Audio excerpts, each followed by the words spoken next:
विद्यालय और गणशिक्षा विभाग ओडिशा आनुकूल्य प्राथमिक शिक्षा निर्देशालय ओडिशा भुवनेश्वर द्वारा आयोजित उल्लास परीक्षा 2025 जाजपुर जिलार 10टी ब्लॉक 299टी परीक्षा केन्द्र में अनुष्ठित होता।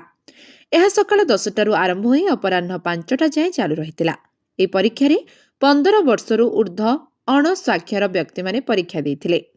मोट 22,140 जन परीक्षार्थी श्रृंखलार सह परीक्षा देते। तांको भितरु बड़चणार 18टी परीक्षा केन्द्र में 587 जन, बरीर 26टी केन्द्र में 3,718 जन, बिंझारपुर 38टी केन्द्र में 1,644 जन, दानगादीर 24टी केन्द्र में 4,061 जन, दशरथपुर 35टी केन्द्र में 2187 जन, धर्मशालार 19टी केन्द्र में 778 जन, जाजपुर 40टी केन्द्र में 1907 जन, कोरेई 36टी केन्द्र में 1301 जन, रसुलपुर 18टी केन्द्र में 1000 जन और सुकिंदार 35टी केन्द्र में 4,957 जन परीक्षा देते। यह परीक्षा प्रत्येक ब्लॉक बीओ मानक तत्वावधान में केन्द्र निरीक्षक द्वारा परिचालन करा जायथिला।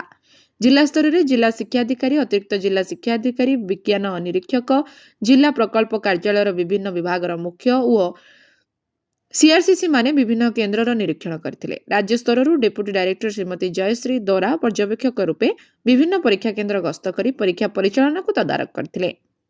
जाजपुर अभिमन्यु मिश्र रिपोर्ट, लिव लाइफ ओडिया।